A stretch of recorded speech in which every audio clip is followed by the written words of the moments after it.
इथे बोर मारायचं तिथे बोर मारायचं हे करत करत 2-2:30 वाजले होते. तर इथे म्हटलं आता चहा तर झाला होता, तर इथं म्हटलं पोहे बनवून घ्यावं नाश्त्यासाठी.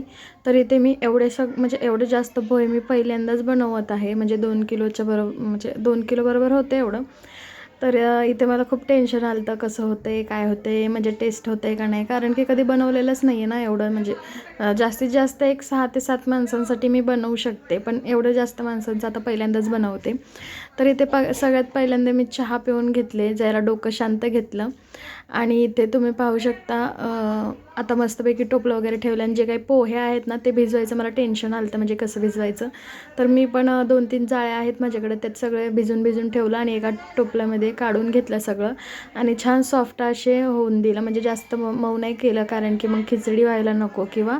तर इथं म्हणजे टोपल्यामध्ये तेल वगैरे टाकलं आणि जिरे मोहरीचा तडका दिला, मस्त कढीपत्ता टाकला ताजा ताजा आणि हिरवे मिरची होते ते टाकलं आणि टोमॅटो मी म्हणजे पहिला नाही टाकत आणि कांदा टाकून एक पूर्ण कांदा भाजला तरच टोमॅटो टाकते.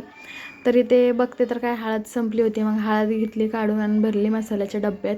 तरी ते माझं चहा प्यायचं काम चालूच होतं पहा. म्हणजे मला चहा इतका थंड लागतो ना, मी तुम्हाला सांगूच शकत नाही. सगळेजण ओरडतात मला, म्हणजे चहाच कशाला पिती, गरमच कशाला करते, थंडच पित जा असं म्हणतात. तर इथे मी जो काही आपला कांदा चिरलेला आहे ना तो सगळा टाकून घेतला आणि कांदा चिरायचं म्हणजे इतकं काम माझं सोपं झालं ना, मला खूप कंटाळा येत होता. तर मी एक चॉपर घेतलं आहे Meeshoवरनं, तर ते तुम्हाला पाहिजे असेल तर मला लिंक सांगा कमेंटमध्ये, मी तुम्हाला नक्की सांगेल.